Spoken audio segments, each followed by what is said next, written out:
Hello and welcome back to ID Boxing. Happy New Year. It's our first show of 2023 with me, your host, Rob Tebbett. As always, like to remind everybody it's a new year, but the same thing. Please like, comment and subscribe. Turn your notifications on for more boxing content. And as always, I'm delighted to be joined by, well, the two Stooges, not the three Stooges. It's Barry Jones and Andy Clarke. Barry, we're going to come to you first. So after our last show, the previews and reviews and stuff, somebody said that I have to stop bullying you this year. So that's my New Year's resolution, is to be nicer to Barry Jones. I thought you'd like to know that, Barry. Fuck's he on about? That's genuinely. Are you going to bully me? Somebody said there, stop bullying Barry Jones. He's only small. Without me sounding like an idiot, when I was younger, people like you, I just take your dinner money off you. I might take your dinner money off you now today, as it goes. When you're my age, didn't you say? Or when you were when I was younger, yeah. Oh, right, okay. Yeah. You're still taking dinner money off people in their 30s? yeah. Well, I'll do it. I will do that today. I'll take your money off you. There's plenty of dinner money with me. It's nice to see you with shoes on. Yeah, well, New Year, new me and all of that stuff. So, Yeah. yeah, but it's nice to see you. That's How's your formal Christmas? wear for you. It is, isn't it? That Yeah, is it's basically formal me wear. wearing a tuxedo to start. You're still like just a tramp. Be nice. I'm going to be nice to you this year, so you have to be nice. Oh, there's no fucking chance of that. I had a great Christmas. Let's talk about boxing. Look, I've missed it. Okay, well, we'll find out about Andy Clarke's Christmas. Oh, yeah, the good That's what Christmas we were as talking well. about. Moving on to Christmas. Nobody cares about your Christmas, obviously. But Andy, how was your Christmas? Oh, you went away over the break, didn't It you? was great, yeah. Went to Guatemala and Belize, which is a trip we'd planned for a while, me and my wife, and loved it. Really interesting places. Really like Central America, South America. Been there quite a bit. It's really just Were good these vibe. Banking issues you had today? Yeah, partly. You know, it's Yeah, I went to just Belize, sussing just out check on the money. checking on a few supply chains, Barry. Okay. As it turns out, Oh, quite yeah, literally. yeah, genuinely, quite yeah, yeah, chocolate, because isn't it? Amma imports her beans from Guatemala and Belize. Oh, brilliant. That's not wicked. bad. That's the Well, story they're I was actually thinking beans to. as well. Wicked. Yeah, they actually Yeah. are. It's genuinely like chocolate. What's it called? Yeah. Cocoa. Lucoco. Cocoa. So went to check out one of the farms that we get the beans from. It was really good. It was really good. They were up in the jungle in Belize. Yeah, it was great. Loved it. Bit of chaos getting back, flights cancelled and all that kind of stuff, and it looked like we might get stuck there for a while in Belize City, which is a kind of an interesting place. But we got back a couple of days late in the end, so yeah, no complaints. Okay, well, sounds good. Sounds interesting. I was going to message you over the break, but I didn't know where you were and what you're doing. And also, it's like the only time when anybody gets any respite in boxing is that little period. But what I've discovered though is that I don't think does the international dialing tone or ringtone do you still get? Is it still obvious that someone's away when? Oh, they because I don't know, I was maybe, in Dubai recently. people just kept calling me. I was in Dubai recently, and I had a 15-minute call. 80 odd quid cost me. Yeah. My phone bill 80 wasn't odd great. pound. Yeah. My phone bill wasn't See, mine was more about just leaving you, giving you a bit of peace and quiet. And great. having It was funny though because on Wednesday we were supposed to fly back, and all the flights got grounded because they had some computer glitch with the FAA. And so we said, you know, what's going to happen now? And they said, yeah, we'll replace your flights, of course. But we've got nothing till Sunday. And we just thought, God, we can't really do that. So the rest of that day was a bit chaotic. My wife was stressing out. She booked us into a place to stay, which to be fair, wasn't the best. It was, you had to get a boat across the river to get there. And as we're approaching, it looked like the start of a film, you know, where some people get stranded. It really did. And so that night, you know, she was up most of the night trying to sort out our flights, and it wasn't fun. And then at 5 o'clock that morning, I got a call from Robert Smith at the Border Control about something about the border wards, and I'm chatting away to him and just thinking, now's not really the time, to be honest. But people would call and the call would connect, and they didn't seem to realise that you weren't in the country. He wasn't the only one. It was. when you're a busy man, you're so integral to the sport. Andy. No, mate, I don't get Don't- called much. They Trust can't me, go I more than a don't. week. I do not get called a lot. It's quite amazing how little I get contacted. But every time a call gets put through, you just think, oh God, that's another tenner or whatever. But yeah, it was funny. It was funny. Anyway, speaking of not getting contacted a lot, we'll come to Barry first, and we'll start with Eubank Smith this week in Manchester. It kind of crept up on us, I think. It didn't get announced till quite late in 2022. Now we're in the start of the year, the new Great year. fights, isn't it? The more I've said this all the time, but like you'd never put them two together. Just wouldn't. They just never think, what matches could you make? And even if they're not that too far in weights, you just never put them together. But once they did, you think that's weird. And then the more you think about it, you think, stylistically, it cannot be a bad fight. It can't be a bad fight. I don't see how. it's impossible that this is anything but a good fight, because Eubank doesn't run, and if he does run, Smith will walk him down. And the way Eubank has to hold his feet to throw combinations means Smith's going to be at the fire back. Everything about it just says guaranteed. Like, is it worth the 20 quid? I'm not quite sure about that, but I'm glad it's happening, and I'll pay you 20 quid for it. So we've had worse pay-per-views than this, recently. But I think people are complaining about that, and rightly so. But it's a fantastic fight to watch. Certainly is, and I'm sure that, as always, there'll be more time for us to touch on the pay-per-view issue. But before then, we'll come to Andy. Andy, excited about the fight? Yeah, really am, and what Barry said there is something I was broadcasting. It is something I was thinking myself, which is that not that long ago they were 2 weight divisions apart, so they were just not people you thought about as ever being opponents. But then, as soon as it surfaced, late last year, mid-late last year, when Smith signed for Boxer, basically, ever since then they've just become a really natural foil for each other, just natural kind of nemesis, because they're so different, just effortlessly completely different. There's nothing kind of manufactured or contrived about it, in that there's no history there, but they're at opposite ends of the spectrum in terms of their personality. Smith is never going to get on with somebody like Eubank, and Eubank's not interested in getting on with anyone. Yeah. So there you have it. It's ready to go. And again, as usual, I find myself unable to disagree with Barry when it comes to styles. If Eubank does try and use his feet a bit more and box like Roy Jones, Smith won't let him do that. He won't let him do it. And I don't think he's good enough at that kind of style to be able to do it against somebody like Liam Smith.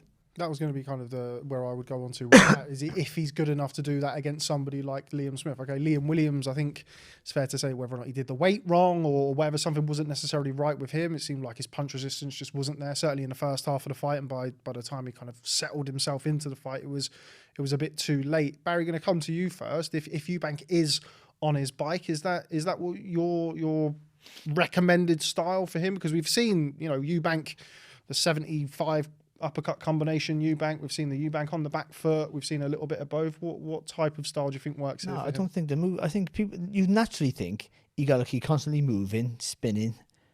Can I say it? Go on. Pivoting. The first one of 2023. A bit like Joe Kazagi, never did. But I don't think that works for him. I think you got to hurt Smith, which is not an easy thing to do. So I think you've got to be in and out with your feet. So you have to be there and almost feint or throw the jab and encourage Smith to come in, because Smith will. When you look at Smith and he looks like he's straightforward, that he just walks you down, which he does, but it's cleverer than just that. So when you just watch it, and it took me a while to get. I won massively. I couldn't see it first when I worked on a lot of Liam Smith's early career. I couldn't really see what was making him so good. He just looked like a guy who was really physically strong, and that was it. And a bit of a bully, but it's been more than that, but it's the same movement. He comes off the line with his head, but it's always to the left all the time, because he wants to throw the left uppercut, left hook, or the right hand over the top. So you got to try, and with Eubank, you got to be like a wide stance, and you got to be throwing the jab all the time, almost encouraging Smith to make that movement. So then you take that big step back and let Smith throw. You got to take a big step back and be confident enough to wait half a second to see what happens, so you can block and hit, or you can throw before Smith throws. You got to be, so I think it's, and then once you hurt him, you got to push Smith back, like Canelo did in the end. I think in the end you got to hurt him, whether to the body or the head, or make Smith think before he lets his hands go. Smith's got good timing. He's not the fastest, not the hardest hitter either, by the way, Liam Smith. He's not, but every shot's solid, and he has good timing. Not great speed, but good timing, and he'll be relentless. And he won't allow you space to set up the attacks. So you've got to create your own space. So I think the feet for Eubank, it's not the running round, it's that moving, feinting with the foot or with the jab. It's taking a big step back and going a little bit to the left, opening up the body then for that uppercut, whether it be the left uppercut or the right uppercut, because Smith will dip, so his head will be lower, and they'll be the shots to get him. And you're just coming on to what you've said about, it wasn't that long ago you had Smith at 154 and Chris Eubank Jr. at 168. Now they've kind of evened themselves out, I suppose. Obviously, this fight taking place at middleweight. How big of a factor do you think it is? Who does the weight favour in this instance? I think it does favour Eubank, because Smith, as far as I know, can still do super welter. That fight against Moutinho, they were both up at 159, but I think that was. I don't think there was any particular. That just is what ended up happening. And because Eubank's boxed at super middleweight, I know we all know that he was never really a super middleweight, but the reality is that he did 12 hard rounds against George Groves, who's a massive super middleweight and a strong, big puncher, you would say.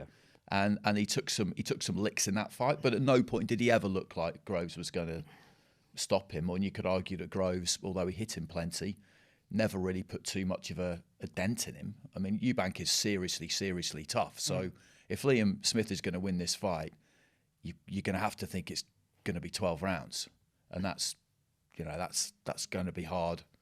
That's going to be hard work, and that's why I think it's just such a good fight, because Smith is aggressive, and like Barry said, he will be relentless, and he'll need to be, because I don't see him hurting Eubank. Or I think it's a big ask for him to hurt Eubank, but he does say that he did hurt him to the body in sparring back in the day. So maybe that's something they'll be looking to concentrate on. But I do see this probably being a distance fight. Yeah, I do as well. Barry mentioned about Smith being physically strong, and he's been at 154 pounds for the vast majority of his career. He's had the Moutinho fight and one or two others that have been slightly above the limit, of course, but not being able to. Because, particularly the Jesse Vargas fight, but Jesse Vargas was blown up welterweight. He had actually won a world title at 140 once upon a time. Having that physical advantage over those guys and having that presence and putting them under pressure and grinding them down as the fight goes on, doesn't look as though he's going to be able to do that against Eubank, who's the naturally bigger man and somebody who's very, very fit. No, but grinding people down is not always about beating them up. It's sometimes... So, he might think he can hurt Eubank. I don't think... I'm with Andy. I don't think he can. I think Eubank, if anything, inherited his dad's chin. Not the power his dad has, but certainly the chin. Takes a great shot. And the body shots maybe, but then anyone can be hurt with a body shot. But I don't think that'll deter Smith.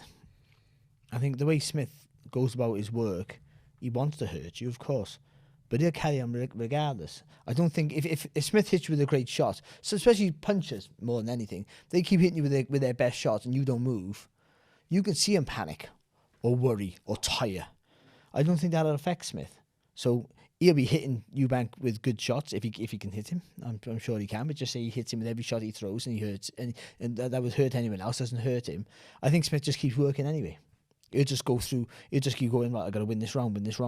Just plugging away. I think he's a proper workhorse, Smith. And what he'll do, or what he'll try and do, is make Eubank work when he doesn't want to work. Like Eubank's got a great engine. He can throw punches in blistering combinations, 15 at a time, and they're amazing. And then take a little rest for 5 seconds, and he can do it again.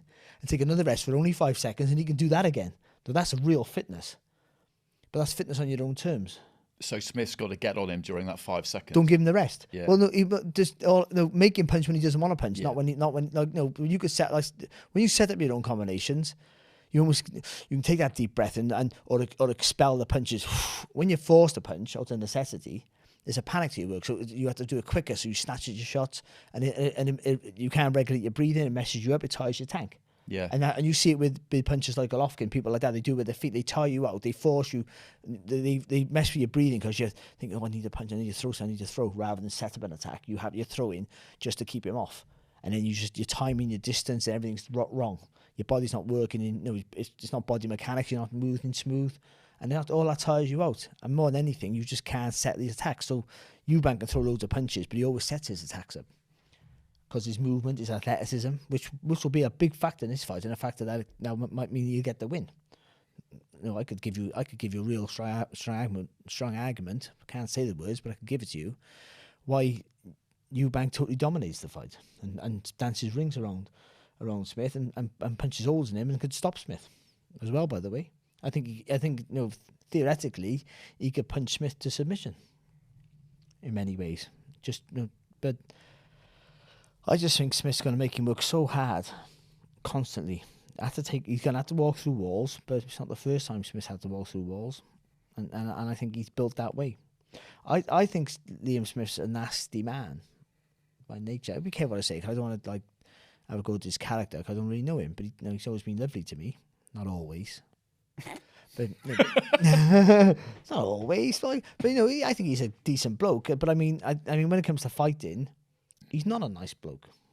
He needs to be like that, and a lot of good fighters have to be like that. They have to turn it around and become a horrible bully. And I think so when he's in that ring, his whole focus is just to beat you up and hurt you and hit you and win through all counts. So he's so zoned in on that I think he's willing to walk through you if he can. And I just think his engine will be better than Eubank's. And people see engines in different ways, and I think they look at Eubank and go, "Bob, you can't throw punches like that." Eubank will throw more punches per round than Smith, for instance. And might throw more punches per fight than Smith. I don't know, but I would guess that's probably true. But again, he does it on his own terms. You force him to punch when he doesn't want to, and see how he copes with that. And that's why I think Smith will win. That's the only reason why. I think he'll just make Eubank work hard, and he wants to work, and then the gaps will appear. What you've been talking about there reminds me of talking said the same thing 15 times in about an hour. It reminds me of talking to Jamie Moore about his fight with Matt Macklin, and he said that him and Oliver Harrison came up with a plan, which was that Macklin, they thought the way he boxed was a bit like how you've described Eubank boxing. He would get in, throw good solid combinations, and get back out and look to have a little walk, have a rest. Yeah. And their plan was you've got to stay in the pocket, and when he looks to go and get that rest, get on him. And Jamie said when Oliver came up with that, he was like, "Wow, this is going to be a great fight." That is a hard way to go about things, but if that's what I have to do, that's what I have to do. There's always a risk that with the times when they are throwing punches at you, you can't take them. Yeah, exactly. Exactly. There's always that risk. But I think the way that Smith fights, and he doesn't walk forward with his hands high. That's what it looks like, and he sort of does that. But I mean, he moves his head more than what people think, and he does come in and out a distance, the range more than people think with his body. To be fair, but he's still there to be hit as well. So Eubank, he's gonna have to take shots off Eubank, and if he can't take Eubank's punches, then he's in trouble. But but like with anyone, you've got to find, it's not always the power of the shot, it's the angle of the shot, the speed of the shot. So Eubank has to use his feet to create, not to dance around, but to create different angles. You want Smith to throw. You want him to come at you, because you want him to come at you so you can go to the side and you whip those uppercuts in, because those uppercuts are the worst punches to take, because they just drain, they mentally go, oh, they hurt, they whip your head back, all those things, they whip your head back to the neck, it's not fun, and you feel the part, you don't see them half the time, so they hurt even more, and the shock factor. The impact is really easy to see for judges as well. And psychologically, you just go, oh, fuck's sake. They're drainers, they're energy drainers, they really are. They're just the worst shots to take, a really good uppercut. And I think that they're the shots that Eubank can throw really well, but he has to create the space for it. So he wants Smith to throw, but if he doesn't move his feet around the body correctly, then he's going to have to block and take him and fire back with these blistering combinations, but then Smith's going to keep walking close to him, and those punches are going to become smothered, and he's got to and then he's going to start wrestling with Smith. But he might be the physically stronger. But again, I think it's on the way how you train for fights. I think in battles, Smith might be more battle hardened than Eubank. That makes sense? Yeah, it makes sense. It seems like kind of from hearing both of your two's breakdown of how the fight may look, it seems like you're both set in the camp of we're going to see the kind of, I guess, the new age version of Eubank, the Roy Jones Jr. Obviously, he's got Roy in camp for this, but is there no chance in either of your mind that we see, I don't know, a 4 or 5 round firefight? Eubank comes and thinks, I'm the bigger man, he's coming up in weight, I'm going to put it on him. That's exactly what we see. You think that's how the fight starts? No, that's how he's forced to fight like that, I think. I think he's going to want to come out and establish the jab quick and put combinations. He want to pose a little bit, and he want to throw the shots, hit you clear, and then get out of the way and go, look what I just did. That's what he's going to want to do, and he might do that early. I think the more rounds he picks up in the earlier the fight, the better for him, and the more damage he can do early in the fight, the better for him there, because you want to tire Smith out, because I would tend to think that the second half will probably belong to Smith more. So make Smith work hard. Put as much damage you can on Smith to tie it, so he's not so as effective later on in the fight. I think he's forced to throw punches. He likes to throw punches combinations. When you're in a fight that's uncomfortable, you revert back to what your natural instinct. And his natural instinct, Eubank, as we've seen, is to throw loads of punches and he will hold his feet. He's a tough man. Eubank. Very. He is, isn't he? Ain't no bones about that. And he'll back Against himself Lee- to he be didn't able do to it throw. against Liam Williams though. True. Liam Williams came at him and he stayed on that jab and he stayed. Yeah, he did, but that was different. I don't know why, because there was a chat. He had Williams, and but Williams didn't put loads of pressure on him. He come back into the fight and he was winning some rounds, and he made the fight close in the end, relatively close. But I think the pressure would be different with Smith, be more intense. Yeah, and you wouldn't expect at least there to be the same vulnerabilities that Liam Williams showed so early in the fight, which I guess it puts him massively behind the 8 ball. But Williams is an actually bigger guy as well. You have to say that than Smith. Yeah. So there's a lot of good positives there for Eubank, and he'll go in a favourite. I guess he is the favourite, isn't he? Yeah, he's the favourite. Yeah, but sometimes people, I don't take much notice of bookies. But no, because a lot of the time, I mean, bet responsibly, but bet loads of money. Bet on Bet 365. Anyway. Only on Bet 367, and it's they most of the time they just put the most popular person the favourite. That's the truth. It's where the money goes. That affects the betting lines for sure. But yeah, I mean, Eubank goes into it as a favourite, and you can see why. I mean, he's boxed at the higher weights. I think it's fair to say that Liam Smith though is boxed at the higher levels, Andy. Well, I mean, that's you could argue both ways on that one, because let's try and go down. You look at Eubank. He took Billy Joe Saunders very early, and 18-0, but it was a big step up at the time. He hadn't been anywhere. For both. Yeah, he hadn't. More for Eubank. Actually. More for Eubank. Yeah, definitely more for Eubank. He hadn't been near anybody like Saunders, and Saunders did win that fight. That was a wild old night at the XL. I was a few rows back behind. I was commentating on behind Bucks Nation, and Saunders built up a big early lead. Eubank came back into it in the second half, but I always felt that Saunders had done enough. Yeah, he built up too big a lead basically. Yeah, he did, but that was he did himself a lot of credit that night. But he showed he almost had it in him to win it. Yeah. And then the defeat against Groves, no disgrace there. Groves at that point was maybe a kind of peak George Groves. It was a really, really good performance. And you look at his biggest wins, Eubank. James DeGale was a big win, but you would argue that DeGale wasn't quite what he was by that stage. And I always think you have to give props to the winner, and it was a big win and a good performance. But I think equally it is true that it wasn't that wasn't a peak. Yeah, it has to be James part of the story. You can't. And then you look at Liam Smith, and obviously he's been in there with Canelo, Munguia, but he lost both of those two fights. I mean, whose best win is the best? Both of their best wins are Liam Williams, isn't it? I No. mean, well, DeGale, but again, if you Yeah. factor in where DeGale was in his career at that point, and Yeah, well, it would be Liam Williams, wouldn't it, really? I think that's Liam Smith's best win. Liam Smith, yeah. So he'd be Tony Thompson, not Tony Thompson, was it John Thompson. John Thompson. He changed his name, didn't he? John Thompson. Quite a jump in weight if it's Tony Thompson. Yeah. He wouldn't be Tony Thompson. Yeah, I think it'd have to be. I mean, Eubank's probably DeGale. Even at that stage of his career, you'd have to give him that. And Smith's would most likely be Williams. Williams is a better win than Fowler. Yeah. Yeah, definitely. Vargas naturally much smaller. Yeah, exactly. Inactive. It was a good performance, though. But it was a good performance. It was a good performance, but the fight kind of went how the fight was realistically always going to go, wasn't But it? it was, but you still got to. It was, yeah. But you still got to do the work. So the fight's good, but you still got to do it. Okay, here's one. Who's had the better career? Oh, Eubank has, hasn't he? Because he's in the fortune. Not been a world champion. But he's in the fortune.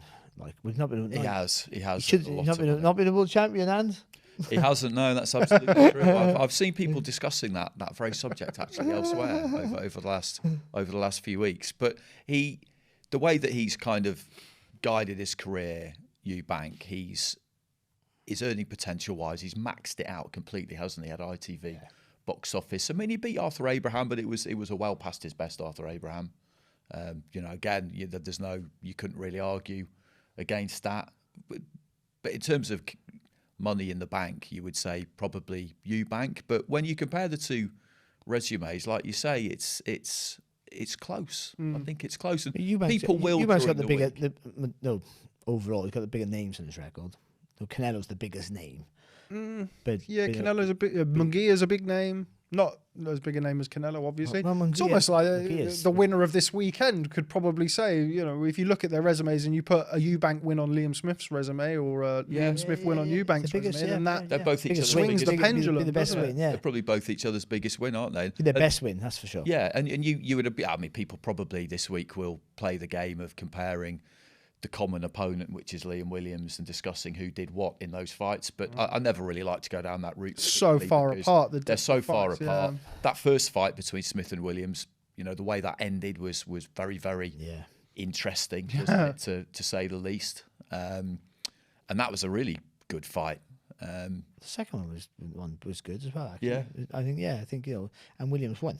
Smith won. Sorry, and he did win. There was no argument. Yeah, no I think, argument again, it about was close. It was close-ish, but at the end, those championship rounds, he pulled it out the bag.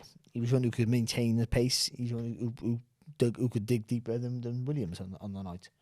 But the first one, Williams was winning. And winning tremendously well. I think he maybe never boxed that good again. Actually. After that might have been Williams' one great performance. They've never quite matched since. And I think if it's a good fight, and we expect it to be, then there's absolutely no reason at all. If it's close enough that they won't do it again. Well, if because Smith wins as a rematch clause anyway. Is it? yeah, Where do you stand on this one? Because usually you hate rematch. I don't clauses, care, yet every time I throw it over to you, you always go, "Well, actually, I don't mind this one." No, I don't. I mean, I know everything's a rematch, though, isn't it? Now it's just, but I mean, I don't like it when they hold up other people's careers, but this won't. Will it? this won't exactly. No. It won't. So It won't. neither one has a title, so they can fight each other, but it won't. They won't. It doesn't delay. Eubank does talk about wanting to win a world title, but he hasn't really. He could there's have not really boxed much Janibek. evidence to support. Yeah, that. when he went over to Sky, I mean, I know the options were, before he went to Sky, before he signed, the options were Janibek and Impanuli. First time I've said that in 2023. Got it sort of okay, that's all right. Liam Smith and Conor Benn. And he went down the Conor Benn route.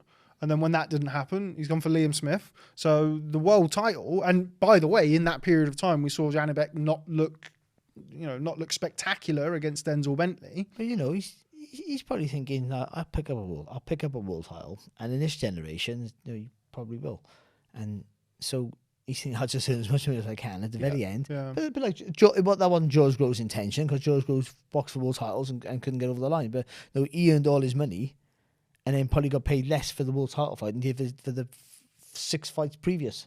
Do you know what I mean? He picked up the world title at the end of his career just to get that final tick. Made the big money when he went into the series with the Oh, title. I remember him telling me, George, that against Tudnov when he won the world title, that was something like 1/19 Yeah. of what he got for entering the World Boxing He Series boxed as world he champion. boxed Jamie Cox, and we've spoke. I'm sure George won't mind me saying this. Jamie Cox was his biggest payday. Yeah, because this to do with all British. British, you get a British bonus. He went into the tournament as Got champion, it number one front-loaded, seed. didn't he? I think the money. And Very very shrewd operator, Mr. Yeah, Groves. Check out the absolutely, George yeah. Groves Boxing Yeah. Club podcast as well while we're Yeah, here. do. A nice little Yeah. pod plug. But yeah, he made a lot of money in the World Boxing Super. So that was the glory years of the WBSS, wasn't it? Like the first season when you had the cruiserweights Oh, it was brilliant. and the super middleweights. That was Absolutely brilliant. incredible. I mean, there was constant rumours that there's going to be another one. No, there was another change of game thing, though, wasn't it? This is going to change the whole game. This is the way forward. And then the ultimate thing is, though, in the end, you've got to make money, haven't you, to maintain it. You can't pay the money they were paying and still make money. Yeah. And the thing is, that was So part paid, of the law for the WBSS was, okay, for the fighter's perspective, you knew who you were fighting, when you were fighting. If I beat him, I'm going to fight him. But in order to get fighters to sign into those very unique contracts, you have to pay over and above the odds to kind of circumvent. I mean, there were still promoters who didn't allow their fighters to go into the tournament anyway. But generally speaking, to say to a promoter, look, we're going to take your number one rated super middleweight or super lightweight. We're going to put him in this tournament. He's going to box him from this promoter. And if he wins that, he's going to box him from this promoter. They're going to go, okay, well, we need X amount above what the going rate was. And as we know, and particularly in the last couple of years with the pandemic and people not coming through the door, and, if you're going to be paying over the odds, that money has to come from somewhere. So, And you need belts too, because people are still attached to the belts. fan-wise. I'm a huge advocate of the WBSS. I think when it's done and you have a process, I mean, you look at the undisputed champions, you look at the pound-for-pound list, Alexander Usyk won the WBSS, Naoya Inoue won the WBSS, Josh Taylor, WBSS, all undisputed champions, pound-for-pound fighters, and, you know, a good portion of what they've done in their careers was done in those three fights in the WBSS. Yeah. Not sure how we got onto the WBSS, but it's always worth talking about when it pops up. Andy, going to come to you first. We're going to forget about the rematch clause because it just makes things a little bit easier for us. Where does the winner and where does the loser go? Is it world titles next for Eubank, or do you think he'll maybe re-resurrect the Conor Benn fight, or what do you think happens to him if he wins? And for Liam Smith, I mean, if he wins, he'll probably want the Eubank fight anyway because it'll be the biggest payday. But where do you see the winner or loser going? I think if Eubank wins, he will do what he's always done, which is what you've just described there. He will look for the biggest payday he can find, and that would be Conor Benn. I think he would still fight Conor Benn in a heartbeat because he's supremely confident that he'll win and he knows the money it'll generate. And I think there would be more interest in it now than there was the first time around. On the inside of the sport, we don't maybe look at it like that. Oh, I don't want to see it again, but I understand the reasons around why it would happen. I think that's the reality. So I think that is absolutely what he would look to do. I think again, you know, I think Barry's right. I think Eubank will be of the opinion that if I just keep going for long enough, and we still kind of talk about him like he's a young guy, Eubank, and he's not really. No. And he's had 30 odd fights, but he's always lived a life, and there's no reason why that we can see at the moment he can't box for another 3 or 4 years. And if he does that and he stays up towards the top of the division, he'll get a fight for a world title, a winnable fight at some point. I think that's what he... Because you don't have to be in any rankings anymore. Exactly. Say anymore, it's just since the 90s. So I don't want to exclude myself from this. You know what I mean? In my day started there actually. But you know, you don't have to be in the rankings. They'll put you in there tomorrow, especially a name like Eubank. He can be number 2 in the rankings just by saying, I'd love to fight for your title. Yeah, Golovkin's got 2 belts. He's not going to go on forever. He could vacate. He could end up boxing a Golovkin at the end of his career or fighting. Because that's a big fight over here. Yeah, you could do Golovkin versus Eubank over here for sure. Oh, absolutely, you could. It'll happen for him. So I think he will want to fight Conor Benn. But he might just want at the end just keep going keep chasing that money because you don't get a second time round. And then, and you can't blame him, by the way. No. He boxes for a world title against someone nobody knows. No one's going to want to buy into it, except for his name. And he gets like 800 grand or $1 million, which is mega money. But for him, it's like, well, I can get that boxing anybody. Or he gets 5 million, 6 million or whatever, 8 million, whatever it is for boxing Conor Benn, who's naturally smaller than him, less experienced. Everything points to him winning that fight any way he wants to. On paper, it turns out, who knows? But on paper, that's what it's a fight that really it'd be a shock if he lost. So you can't blame him. Like it's like no, he'll look at this is free money. Yeah, I completely understand why that fight. And then he'll go, as Andy said, the people on the inside of the sport probably I speaking for myself would look at that and I'd rather not see it, but I would obviously understand why. And then you go, then that title, some title somewhere, anyway, there'll be a guy who's not very good, just nicks the world title, and I'll go, well, I'll fight him, and he'll want to fight me because it'd be his biggest payday, and the organisation, whoever that is, will want me because they get 1% of that revenue, and they're happy. You fight John Ryder for the undisputed super middleweight world titles. There we go, mate. That's an hard fight to me. I don't know whether he won that, but Eubank versus John Ryder. Yeah, that would be a hard fight for him. Obviously, we know if Eubank loses, then he'll get the rematch, and then from Smith's side, if he wins, he'll get the rematch, which I think he would be more than happy with because what that's a great option for him. If he loses, Liam, then I don't know. Yeah, it's interesting. I don't think he would really be ready to. I don't think he'd be ready to hang them up necessarily. Also, how he loses as well is always a big factor with any fight. I mean, if he goes there and it's a war of attrition, he loses on a split. There's no reason for him to even consider retirement or even a step down in levels. He'd want to fight at a similar level for a similar. I mean, probably not the same paycheck, but a similar paycheck. He needs to win because I think. Because he haven't got that his name's not big enough in the world stage. He's been a world champion and he is known, of course, but it's not. No one goes, well, Liam Smith had the good Chris Eubank Jr. He could probably get a couple of fights as an opponent in America. He's known as a good sort of international opponent, as they would look at him in America. But he'll get that money. The money will be, he'll be well not boxing for that. No. No, to be fair, he had to adjust since because he got Canelo money, which is not Canelo money. We got Canelo opponent money. We got probably that was his biggest payday by far, of course. But then now he's going in as an opponent all the time. He's a boxing man, so he realised I might have to dip down the level like he has already once or twice before to get back up there. But I think there's more doors closes at the higher stage for him if he loses. No door closes for Eubank if he gets beat. That's the truth because of his name. And he gets one warm-up fight, looks fantastic, and then everything's opened up to him again. With Smith, it's a harder ask and a bigger risk and less money. There's more factors to see why he disappears than there are for Eubank. That's the truth. Though I think Smith's earned enough money, and I'm sure the way he lives his life different to Eubank, I guess, that he's earned enough to maybe retire and be okay.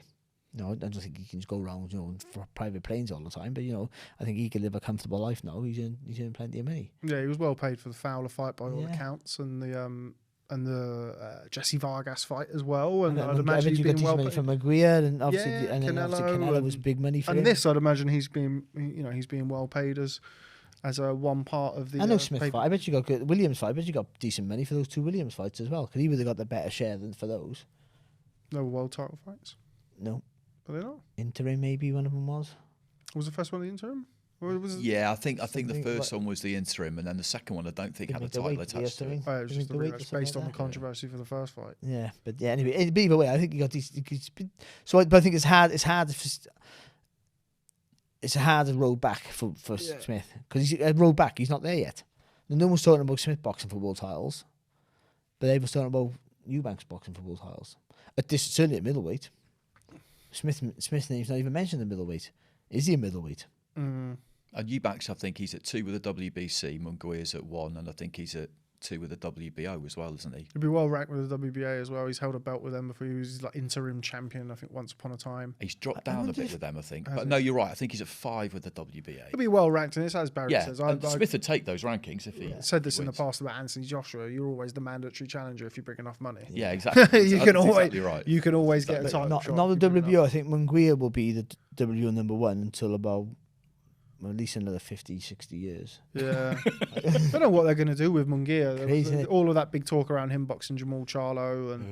But we've seen in the last 24, 36 hours how difficult it is to do these cross-promotional fights. We've seen Gervonta Davis and Ryan Garcia is now apparently not happening. Oh. So, but anyway, we don't have enough time to talk about fights that are not going to happen. It's the start of a new year. Yes, we don't exactly. We're going to go into it with all of our... Particularly on what is apparently...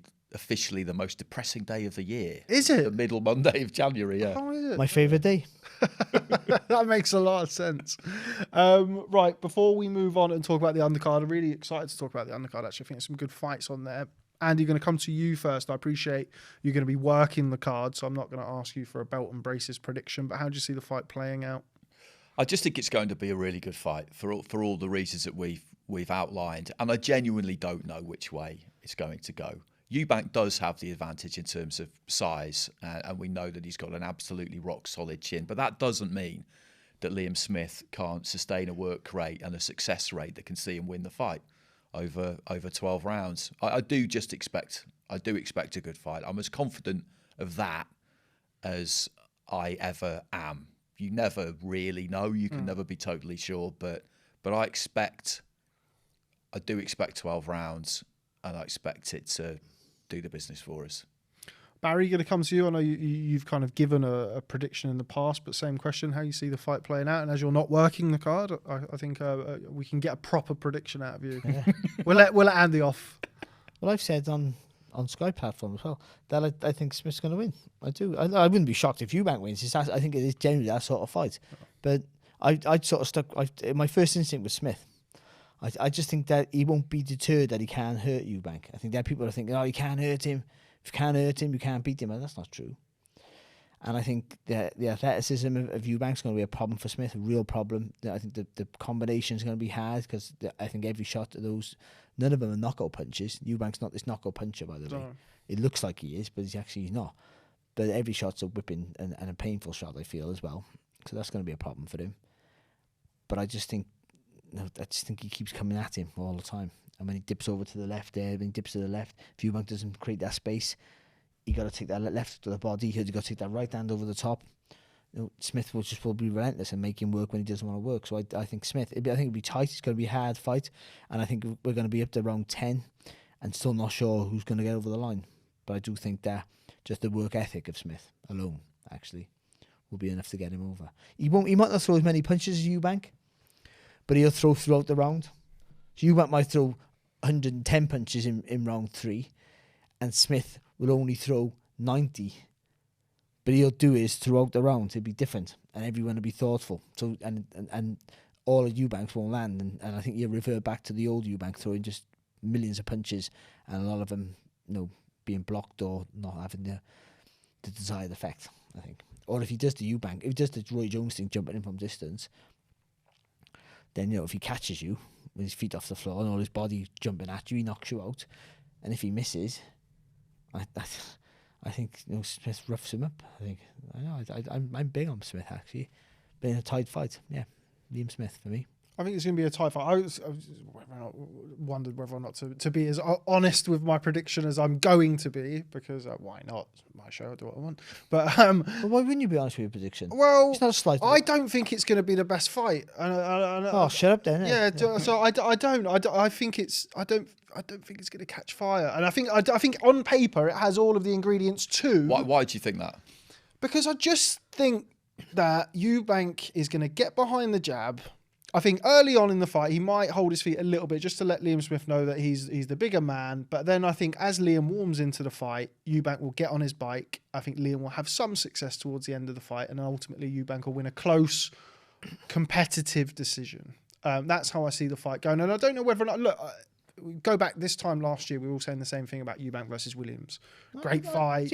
Williams would come and Williams would put the pressure on, and Eubank would revert to type, and he'd hold his feet and let his hands go. And it didn't happen.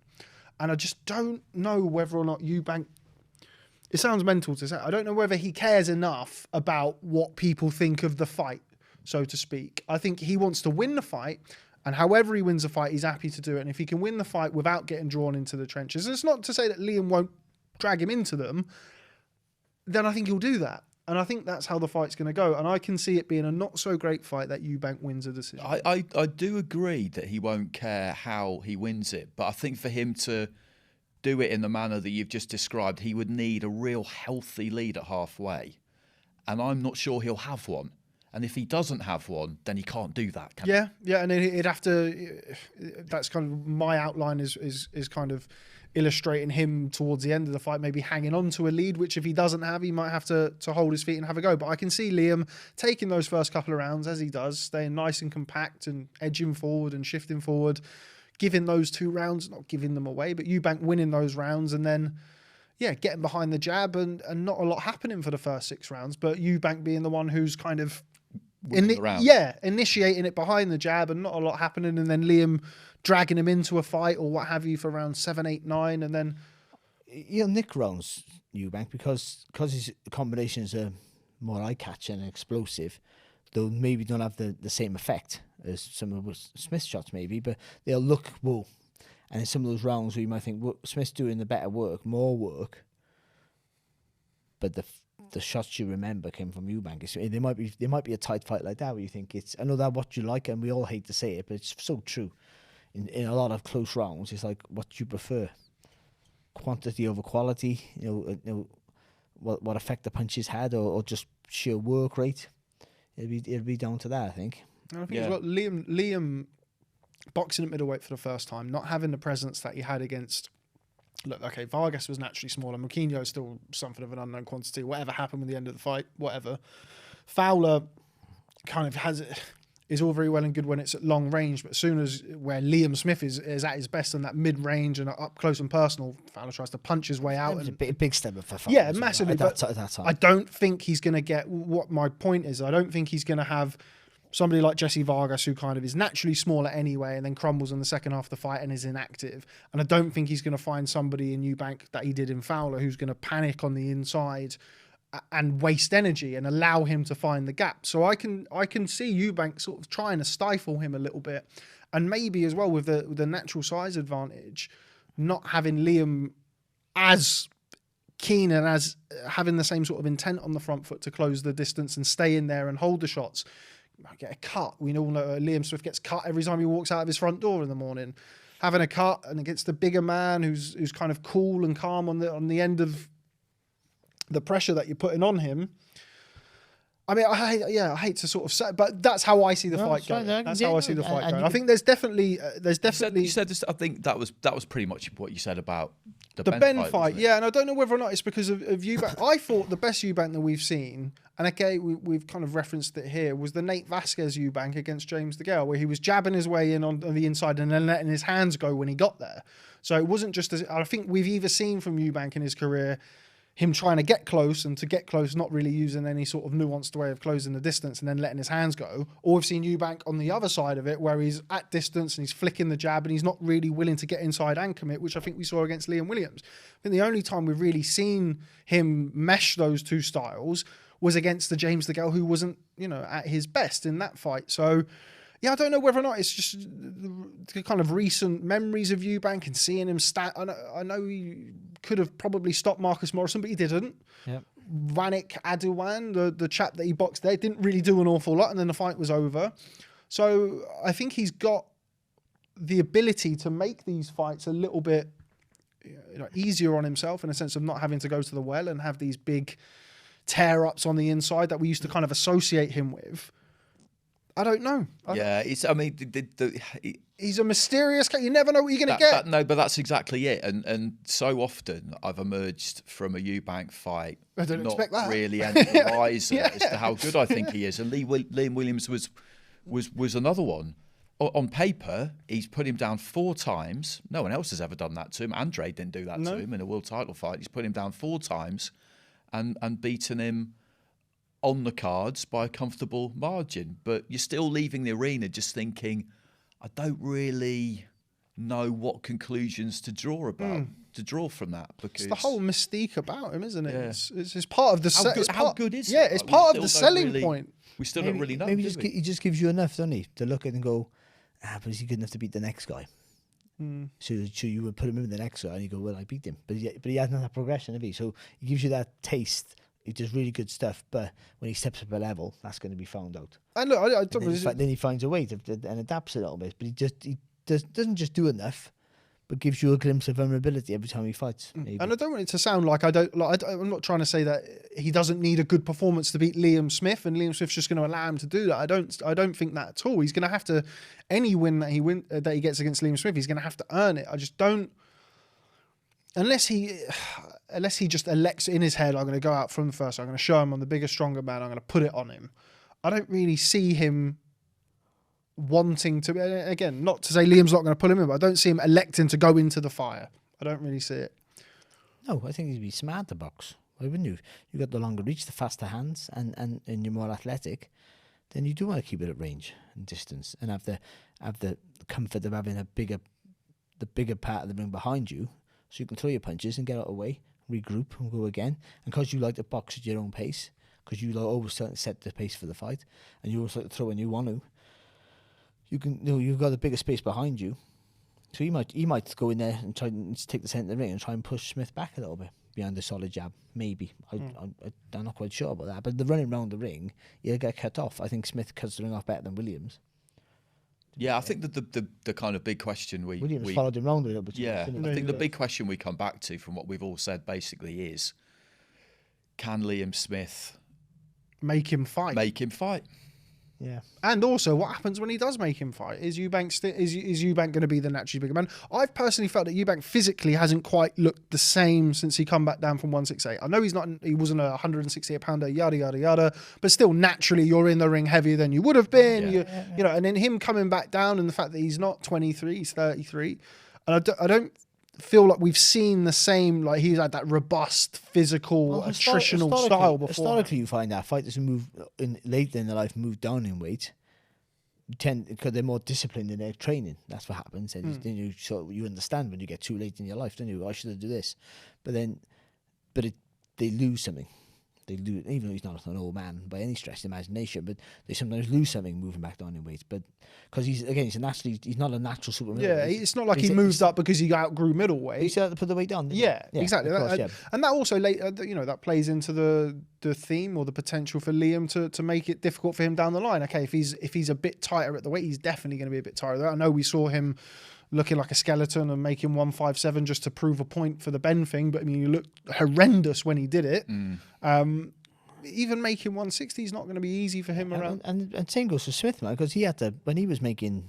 He said we spoke to him at super the welterweight. He looked like a dead man walking. We spoke to him in the presser and said like making 160 as opposed to 154. He said, "Well, I'm making 154. I don't see 160." He said, "I'm at fight week. I'm this amount, and I go right past 160, and then I make the weight." So you see him at the weigh-ins. You see him at the Vargas weigh-in. Yeah. And you could and he's plenty. He knows what he's doing. But you could poke a hole through his cheek. I think it's exacerbated as well now when you've got fighters who are making weight and have the big white teeth as well. Because I think it makes them look worse at the weigh-in. It does, yeah. It makes them look It definitely terrible. does. Right, let's talk about the undercard. There's a lot to get through on the undercard. Barry, going to come to you first. Richard Riakporhe against... I'm going to call him Krzysztof Glowacki because it's easier, but I think, Andy Scott was telling me it's Krzysztof Glowacki. Glowacki got told a while Yeah, ago. I don't know how that L becomes an R. I've not really. He's going to be Glowacki for this because Sky aren't here. Anyway, I'm doing Sky. I don't want Glowacki. That's what I said. There you go. So Barry, going to come to you first. I think it's safe to say the biggest step up of Richard Riakporhe's career against somebody who's boxed at a very good level. At those fights with Bradis and obviously Lawrence Okoli. Yeah, and being a world champion, that's the important part. I think it's the right step. It's the right next step. Everyone's talking about Riakporhe boxing for world titles, like they are for every cruiserweight in the country, you would see. But he's boxing for the world title next, and he seems next in line. Then this is the test that this is the last test for him to pass, which is not an easy fight for him, by the way. No, because Riakporhe's powerful and strong, but he makes lots of mistakes. Still. I like him, actually. I think, how far he goes, who knows? But we'll find out Saturday, I think for sure, how good he is. Because Glowacki... There we go. will get on you. He can get on your chest, quite. And I think, how does Riakporhe cope with that? I'm not quite sure. And we saw it against another kid who's boxing, Jack Massey. That that a high work rate, if you can force that on Riakporhe, you cannot work him. And so he's beatable. Yeah, I like Riakporhe watching because he's beatable. But if he hits you with that right hand, I'm not quite sure. Do you think he's improved in recent times? I feel like he's one of the examples of kind of the new wave at Sky with Boxer. He got a lot of dates, which was good for him, and particularly going with a new trainer and Angel Fernandez. He's had, I think, good fights at regular intervals in order to progress him. But how do you see him as a fighter? Do you think he's different from the Riakporhe that had that fight with Massey? Or I do. I think he's better, but I don't know whether he's quite ready for that step to world level. I think the problem with everything now is you want to be rushed because you're worried somebody's going to sneak up behind you because no one wants to wait around anymore. No one wants to wait their turn. So you take the opportunity before you're ready. And why wouldn't you? You get the chance, you take it, don't you? But yeah, we'll know this fight. I think this is the perfect fight for him. A guy who's been a world champion, boxed at a high level, but maybe on the slide, will be on the slide, and he'll be looking for redemption. He'll be looking trying to stay relevant at the world level. And so if Riakporhe can do a job on him, get a stoppage even, that would be unbelievable. If he can get a win, just win. That's all he needs to do, just win, and then he gets the world title shot. I think next. There's Chris Smith would argue that he gets his before him, but but I think they both go their separate ways. I don't know which direction they will go, who's going to go where. You might know more than me, of course, and you would probably because you're in the know more than I am. But I think they both want to win their own world titles and meet up again and get that rematch. But it's a good fight for him. I think it's a good hard proper fight. That's the thing. It's a proper fight for him. It's not like an easy fight to make you look good before I box for a world title, which doesn't help him at all. It hinders him, if anything. He goes into a world title fight with a false confidence that he's better than he is. This is a fight that will show some vulnerabilities if he still has them, which I think he does. But also, the things if he can get over the line, shows a steal at a higher level because he hasn't boxed that level yet. No, that's the truth of it. And whether we like it or not, he hasn't. So this is maybe, for all intents and purposes, is an acid test. Andy, same question to you, really. You've seen Glowacki. There we go. Who came out of nowhere and beat Marco Huck all of those years ago. He fought Usyk, Bradis, Akoli. The right fight for Riakporhe, and do you expect him to come through victorious? I think it's the perfect fight for him because he does need that kind of bridging fight, if you like, between where he's been and boxing for a world title. And he's up against somebody who is getting on a bit. I think that defeat against Akoli will have taken something out of him because they were supposed to box, I think, before Christmas. On the Joshua Pulev undercard. That's right. And then he had COVID and it was rearranged for the March. That fight not happening, by the way. Kicked in the whole sequence of events that Lawrence Akoli has had since then. Absolutely. And Akoli got the win, knocked him out in the 6th. And I think that will have taken a bit off him. And he's had one fight since then back in Poland, a comfortable enough win. So I think he is the right guy at the right time, but he's going to have to perform well to beat him because he's been at that high level for a long time as well, not just recently, for a long time. And Riakporhe, one of the exciting things about him, one of the attractive things about him are his vulnerabilities. And I did a lot of his fights early in his career, and you look at that fight again, he just got put into a succession of fights where, on paper, he should have lost, because he was much less experienced than people like Sam Hyde, who was beating him. He won every round, but then he landed that right hand, like Barry said. McCarthy, very successful amateur, much more experienced, beat him.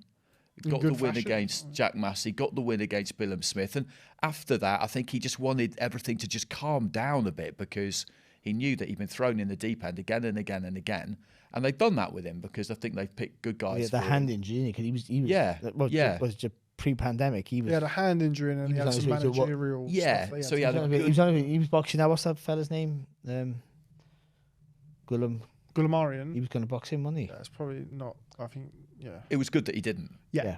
But he had a good long spell out, got a new trainer, and he's been finishing fighters with body shots, which is not something we'd previously seen. Yeah. So that's a plus. But it's going to have to be a good performance against Glowacki. There's no doubt about that. And he still can look a little bit novice-y in there at times because he's not really had that many fights. He did have a decent amateur career, but one thing I noticed about him in his early fights against Hyde and fighters like that was that when people put him under pressure, he would look very, very tense. That level of almost panic was just below the surface, and that's retreated now as he's got more experience. But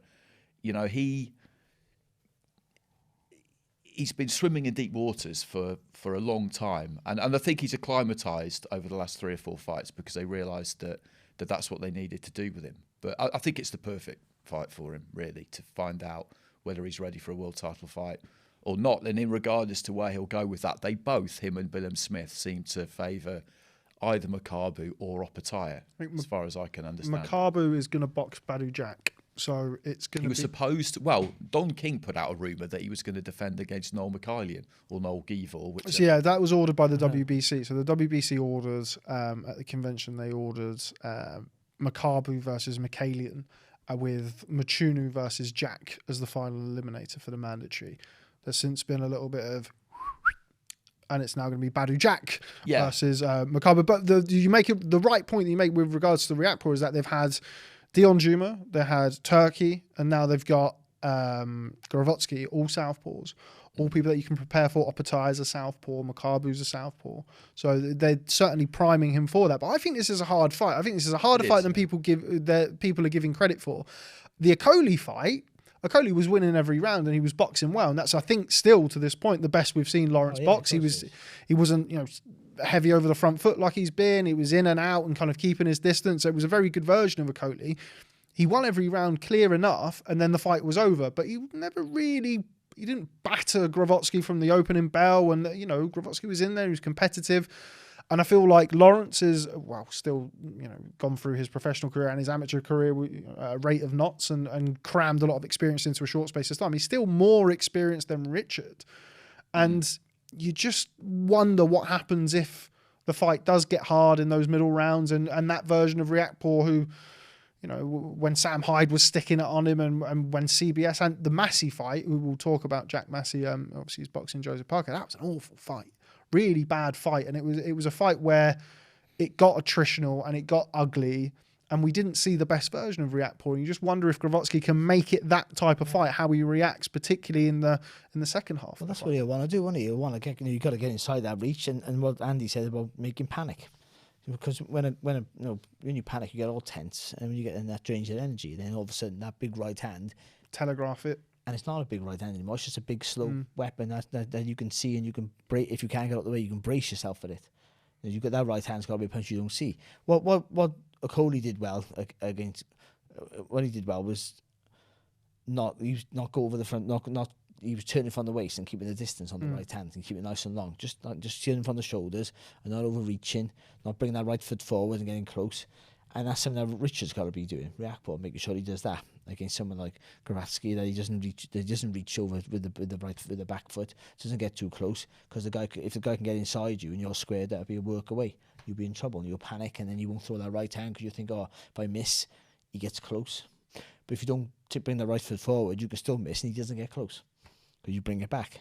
I tell every big guy who's got a massive reach, like, to almost watch Klitschko. Yeah. Box like him. Yeah. I know it seems all really static and a bit like that, but do that first before you do anything else.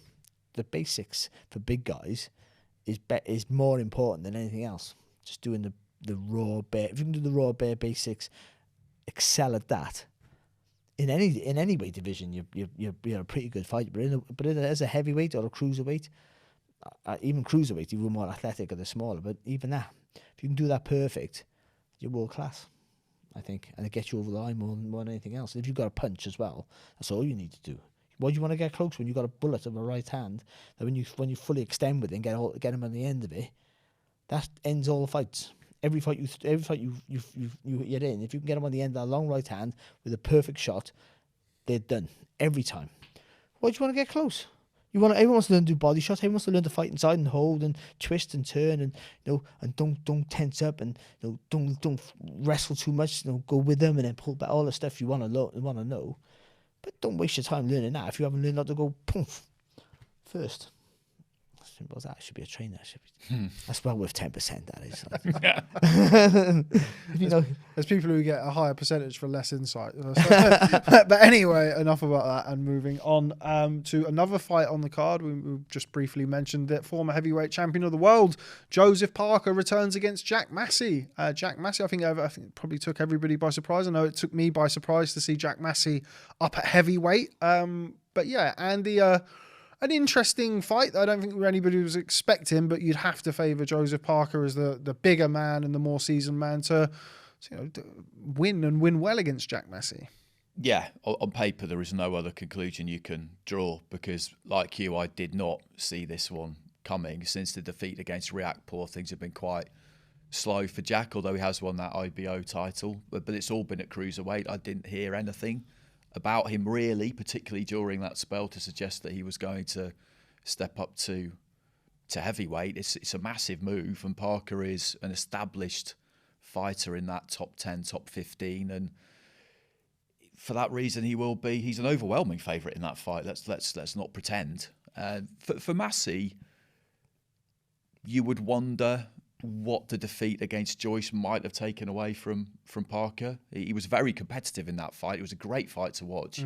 Joyce was always on top, but he was hitting him with just a multitude of heavy, solid shots, and he was probably thinking, Joseph, at some point, one of these is going to put a dent in him. At some point, these are going to start having an effect, and they just never did. And then Joyce knocked him out with that left hand in the 11th round, and that's a defeat, isn't it? That's going to put some miles on your clock. That was a torrid evening. Yeah. More than the shot that knocked him out, fatigue played more part than the punch itself. I mean, it's a great shot, but still, he was just done. We spoke about it when we did the review on the fact that Parker came into that fight. He was 20 pounds heavier than when he boxed Anthony Joshua. And kind of when you think about Joseph Parker, you think about fast hands, good movement, and in that fight, he was a much heavier man, which of course, he's fighting a big, strong juggernaut who comes forward and throws a load of shots. But you could see from sort of the end of the second, start of the third, that the extra weight maybe was kind of laying heavily on Parker. It got really hard for him. Really. From about the 7th onward, it was really hard. Yeah. Really hard. And I was sat probably not too far away from where I'm sat with you to Andy Lee in the corner. Make someone else's seat. And they were And they were thanks, and the the towel more than one occasion came close, and then just as it came in, Parker with that kind of Samoan warrior instinct would land a big shot. And again, it wasn't that he would land like a flurry out of the corner; he'd land a big shot out of nowhere, and you'd think, okay, well maybe if he lands another one of them, he can't keep taking them, and then it carried on and carried on. It's one of those fights where it was a brutal night, fight. Yeah, on another really night you might have looked at the corner possibly, Yeah. particularly because of the way it ended, but they couldn't stop it because He's still having a lot of success, and he's a boxing. 18, 19 nailing stone man. Yeah, massive shots. And okay, you could say, well, at no point had any of them looked like hurting Joyce, but you're watching them land and you're thinking, surely at some point one of these is going to register. But that's the fascinating thing about Joyce, is that so far no one he's a lab experiment, isn't he? has been able to hurt him. Nobody. Well, Christian Hammer hurt him.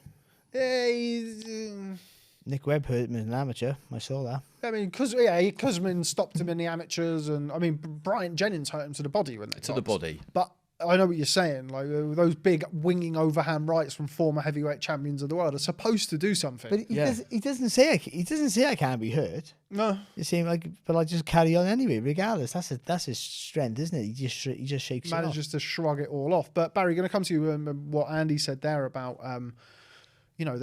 Parker's had some losses in his career to date. Yeah, but he's not had too many like that. I was with him. Well, he's had none like I was that. with him all day 2 weeks ago. I was with him all day, and I don't know, like you just come around my house, and then we're doing TikTok videos. I think is it TikTok. Something like that. Sounds. I hope that's right. But psychologically, that defeat hasn't had no effect on him at all. No. He talks like a guy who thinks he's just lucky to be where he is. Like I know fighters just think I belong here. This is where I deserve to be. This is my place. He doesn't overcomplicate things when he thinks about stuff. No, but once they get beat, when they're like that, they think I'm the best. I should be here. Like I'm not lucky. I shouldn't be thankful that this is my place, which is a great way to have confidence to have. Once you get beat, it all unravels, and you can't understand why am I still the best. He was like, I've been a world champion. Like they're all a bit like me. He's a heavyweight version of me. What? I can't believe my luck. And I'll keep going. I didn't keep going. I packed in. I was in a shit house. But I mean, even at defeat, he just went like I did everything I could.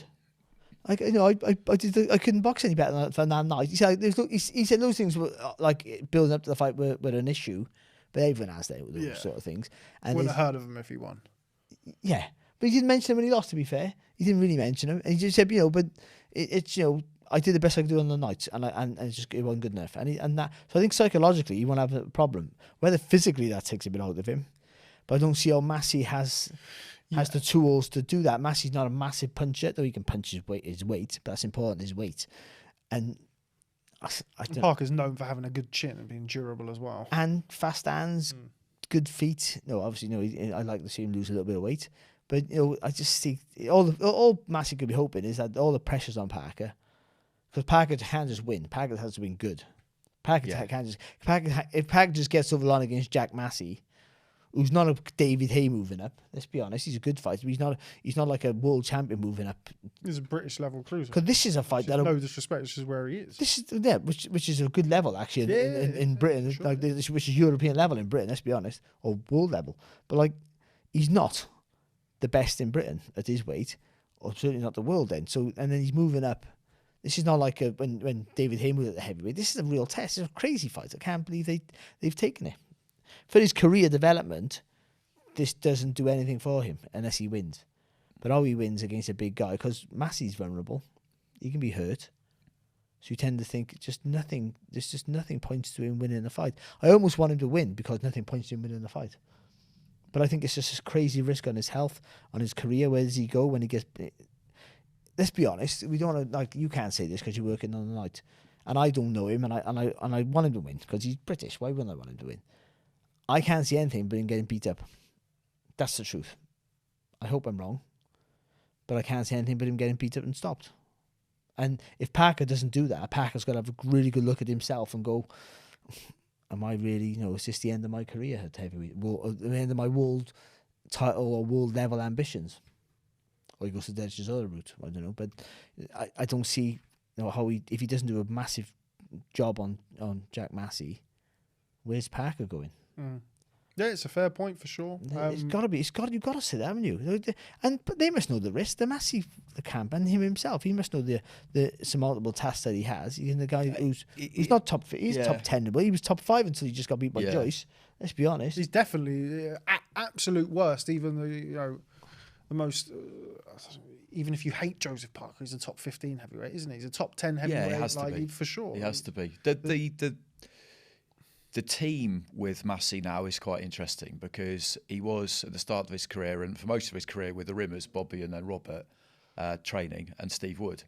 And now he's Kevin Marie's managing him. He's got a decent stable of fighters. He's doing some good business with Boxer. Good people, man. And he's being trained by Charlie Schofield, who is 17-2, a pro himself. Boxed Jermaine Brown back at the start of the year on the Brooke Khan show. I'm pretty sure. For an English title. Now he is obviously a very inexperienced trainer. That's not a criticism. That's just a fact. So that's interesting to me. I agree with Barry in a sense of I can't quite get my head around it being made unless it's you're kind of on a hiding to nothing in a sense that nobody expects you to win. You're on a big card. If you go there and you can go, Jack Massey goes the distance against Parker, maybe nicks a couple of rounds, and you think that would do more for his standing in the sport than if he boxes off TV for the IBO title or what have you. But if he goes in there and he gets caught with a big shot in the first couple of rounds and gets put away, then what does that really do for him? You take if he's been offered more money, if he's been offered, it's the money. It's take the for money, an opportunity. Because to be a boxer, you have to be an eternal dreamer. You have to be, because I say this all the time. From where most of us come from to where we end up, if we do achieve, that path is just is non-visible. It doesn't exist. You have to create your own. It's a crazy thing. You just never. How can I be here? You see all these world champions who made loads of money and famous people now. They all come from the gutter. Most of them, except for Eubank Jr. and Conor Ben. But most of them did. David Hay didn't come from wealth, and he didn't come from wealth and wasn't from a nice family. Look at him now, walking around private jets and all with that. With his 2 girlfriends. Yay! Good luck, yeah. We needed to get throuple into the vocabulary of That's ID got boxing. to be the new word of It's the most unsexual word you could use for such a sexual situation. Yeah, call it whatever you want. No, but it's true, though, isn't it? And all these people you see, like Ricky Hatton, Joe Kawasaki, they all, everyone, most boxers have come from nothing. And so you have to be an eternal dreamer. So you do think, you think, I can do this, I can win this, I can beat, and that strength of mind sometimes gets you through. Then the other guy's got that as well. So but it just seems a crazy fight. And he's wrong. He's been good with great people in the boxing in the past. He's with good boxing people now. But I can't see the logic except for money, to take the money. And it won't be huge money. It won't be his biggest payday, and I hope it is. But and another fight. As part of the deal, probably off the back of it, I would guess. Yeah, but if you got it in you after, what could potentially happen? I think it's a ballsy move, but I think it's a crazy move to move up to heavyweight and have a fight at this level. I can't think of a cruiserweight who's done that. This is a harder fight than Usyk moving up and boxing with a spoon. Yeah. Well, yeah, for sure. Let's go through. Who did David Hay box? Who did David Hay box on his first heavyweight fight? Monty Barrett. Barrett. There you go. This is a harder match than that. This might be the hardest test for a cruiserweight boxing moving up to heavyweights ever in the history of the sport. Level for level. I think you're right. Yeah, level for level. I certainly can't think of it. Right, before we move on, because we have to try and finish off. Yeah, we've got to get Barry out of it. Anyway, if Parker wins, as we expect him to do, all due respect to Jack Massey, where does he go? What's the fight for him? He's looking for a big fight in the summer, and I'm sure Boxer and Sky Sports are going to be looking to deliver that for him. Barry, going to come to you first. Who for Joseph Parker? Who have they got? I don't know. Or who can they make a fight with who's not? Yeah, I don't know. Yeah. Is that right? Yeah, Fury-Chisora again. Parker-Chisora free. We never trilogy, don't we? I'm not. We're not doing a preview show. If he fights Fury-Chisora again, we're Jordan. Write it down. We're gonna. There's Dillian White. There's all the fighters floating around. That'd be the best one. That's the fight that I think makes a lot of sense. Yeah. It depends on what Anthony Joshua does. Yeah. I mean, by all accounts, he's fighting Jermaine Franklin. I think that's a bit of a strange one if you're looking to make Joshua versus White, because I think Joshua goes in there and makes quite easy work of Franklin, to be honest. and then that sort of makes the white fight a bit less appealing, Yeah. I think, Yeah. commercially. But anyway, let's again kind of disregard all of the other stuff. I think Parker White works. But Parker needs to win good. Yeah. Not just win. I mean, and if you win, even if you win some points, you got to stop. You got to make an example of Jack Massey. I feel he has to. All the pressure's on him. This might be the most pressure he's had because he has to perform. He has to go in there and just totally dominate and blast Massey out of there. Got to. I can't see how you don't. If you don't do that, I can't. How can you call yourself a world level fighter at a heavyweight when you got a guy who's not a? No, I don't think Massey was a massive cruiserweight. No. Don't think. No, not a massive puncher of cruiserweight. No, good fighter, Massey. Before I say all this, I'm not slagging him off. He's a good fighter at his weight, and domestically, which is European level in Britain, on his day, he could beat Riakporhe. He could beat Bilham Smith, maybe, or maybe no. They'd go in favour. He'd certainly be competitive in both those fights. He was competitive against Riakporhe. Against Tommy McCarthy. They're all fights. They got to be at their best to beat him. Let's say, but I mean, come on, this is just a huge step up. Just the size alone. But then you go beyond. I know Parker's not the biggest of heavyweights. He's only 6'4". Yeah, he's still big enough. And again, it's the seasoning and the level that he's boxed at. He's boxed Andy Ruiz, he's boxed Usyk-Joshua, he's boxed Joe Joyce, Dillian White. He's boxed kind of a who's who of top 10 heavyweights over the last few years. So one thing you have to say about Parker, look, this is kind of an anomaly with regards Andy Ruiz. To... Yeah. An anomaly for the level of opponent that he's used to boxing. I mean, even when he lost to Anthony Joshua, he went straight back into Dillian White. We were with him the day after the Joyce fight, and he was bashed up badly. And he said, we want to get back out in December, and hopefully we can get another top opponent. And he's thinking, just go on the beach. Go with Andy Clarke. Go get some beans somewhere. Like, just relax for a little bit. Yeah, go and get some beans. So, yeah. So him having a fight of this kind of level, again, with all due respect to Jack Massey, is not the custom for Joseph Parker. He has boxed good levels, but again, though, I can't see it happening. What if Massey won? That'd be massive. Oh, it'd be unbelievable, wouldn't it? It'd be one of the biggest upsets. It would just be crazy, wouldn't it? Like, it really would. Really. Yeah. I mean, I know that sounds like a big thing to say, but you're so right when you said who has ever stepped up from cruiserweight and taken a fight like this in their first fight at heavyweight. And the answer is nobody. Nobody has. If he was to win, it would be. It'd be enormous. Be a hero, wouldn't he? Like, he would. I mean, boxer would just be like, you have a new heavyweight there. Unbelievable. Whatever we do, they got a marquee fighter there because I mean, again, he goes into his next heavyweight fight a massive underdog again, unfortunately. But I mean, for a one-off win, it's like no one saw this coming in a million years. Indeed. Nor did people see Echo Essuman versus Chris Kongo happening. Brilliant fight. Really, really good fight for the British welterweight title, British and Commonwealth, I believe. Yeah. Welterweight titles. Andy, going to come to you first. I would assume that during your esteemed career that you would have covered both of them from the amateurs moving forwards. Took him on the pads, didn't you, mate?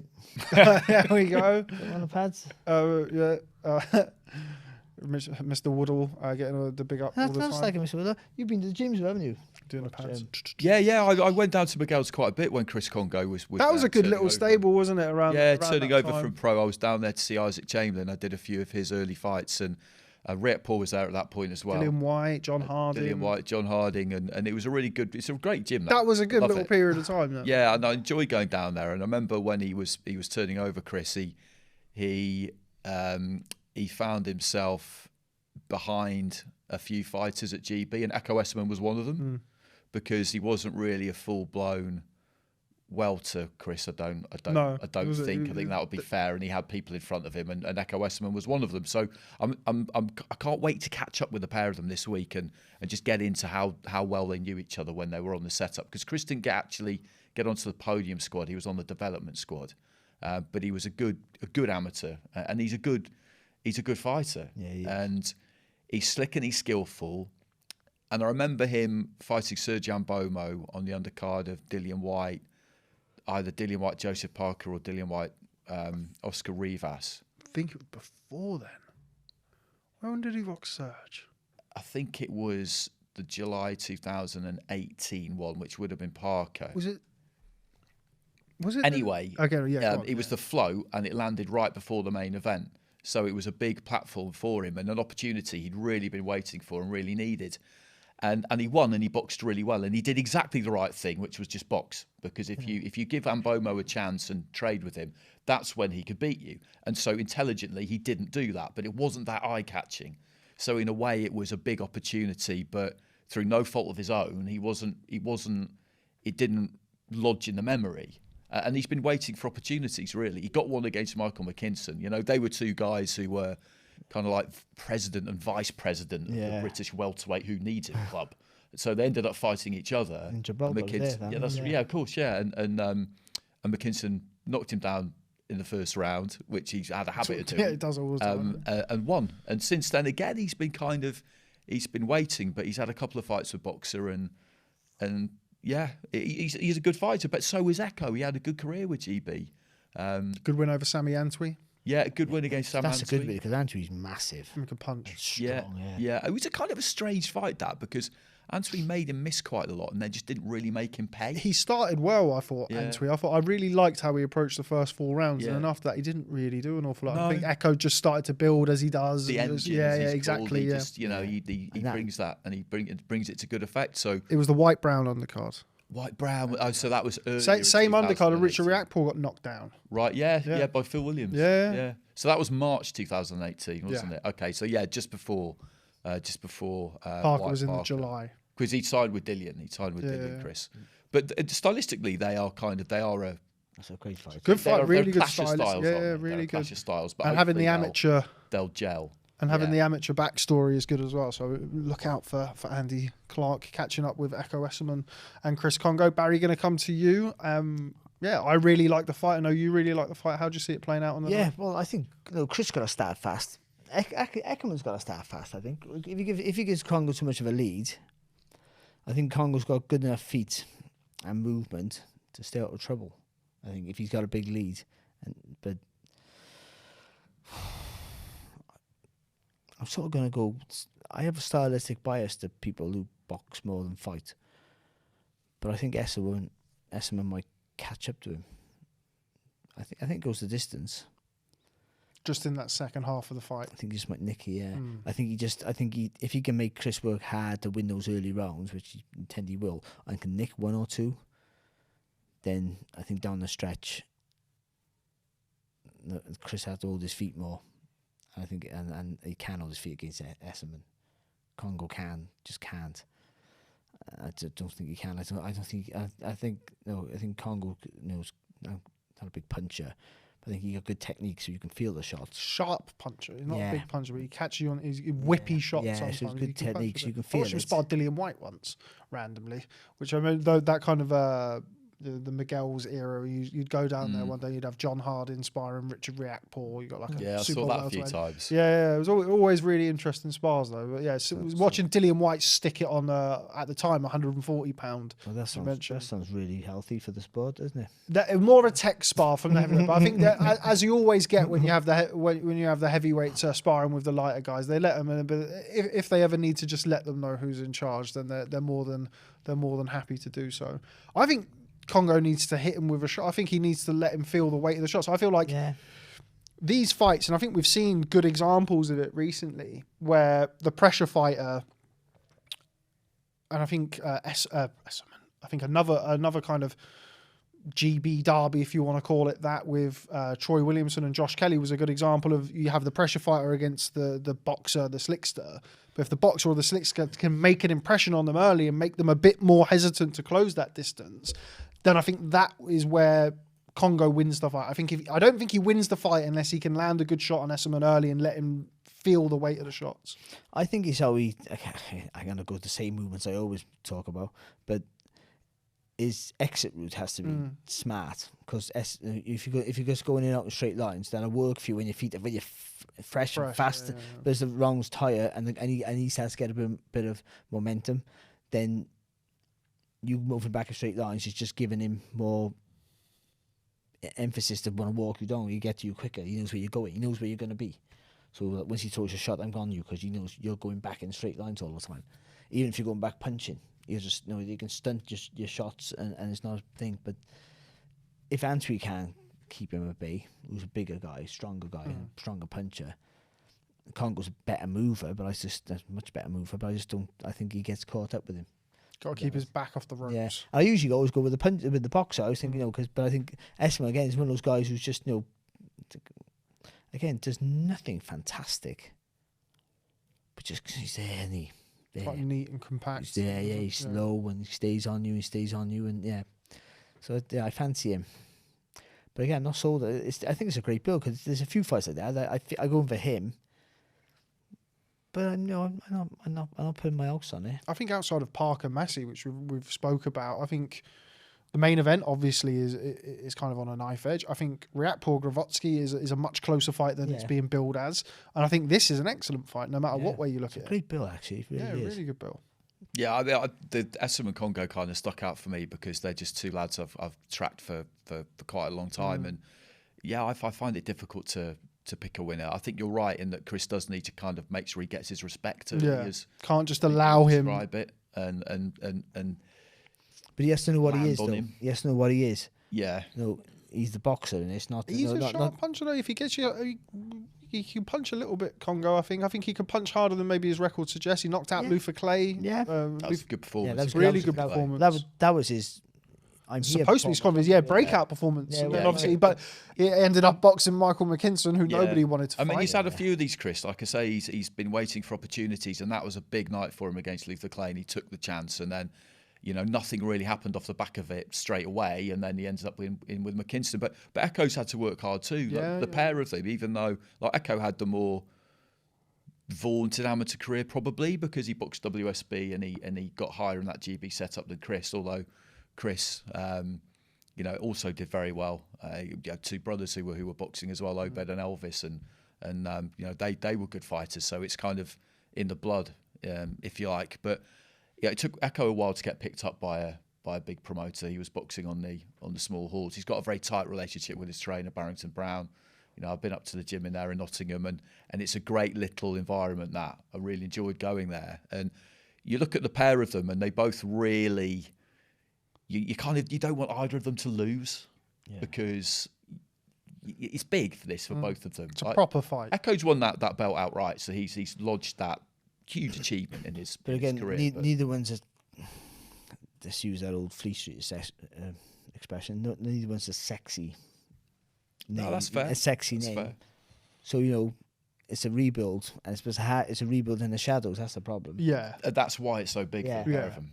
There's a lot on the line. It's a proper fight. Yeah, proper really British title fight. Even though Essuman's being a champion, being a British champion, who's got the belt and who's got the Lonsdale belt outright, it's all great. But you don't just walk back into another fight of significance if you get beat. I was looking at the European rankings yesterday for it as well, and Chris is at number 6, I think, and Echo's not even in them. And you just wonder why that is. It's strange. Very much so. All right, okay. Yeah. Final fight that we're going to discuss before we wrap up and let Barry go early on the first show of the year is Frazer Clarke. I'm busy. I can work, haven't I? Somewhere else. Here we go. Come on. Frazer Clarke makes his return against Kevin Nicholas Espindola. Barry, going to come to you because I know that you're very attuned with your Argentinian heavyweights. Oh, yeah. No. So we're going to come to you. Frazer Clarke, in all seriousness, on the back of the win over Kamil Sokolowski, is fighting another opponent who, let's just say, is not very well known and doesn't come with a high amount of accolades. No. But I think for Frazer Clarke, he should just be on every boxer show. That's what I would keep him busy and keep him learning in the gym, just adapting to the pro game. He's at an age now where he's not going to ability wise, he doesn't get it. He doesn't learn too much more now because you can't teach an old dog too many tricks. So, but just get used to training for longer camps. You want to get him rounds, but who's going to give him rounds? This guy's probably not going to give him any rounds, but just get him out there, keep him busy. I think you want to be boxing. You want to be boxing as many times as you can, and then just slowly step up. I feel that, but the problem is his age. He's not old, but he hasn't got time to hang around, and he's seeing all these. He wants to catch all these British fighters who are now prominent in the world scene, but in 18 months they might all be disappeared.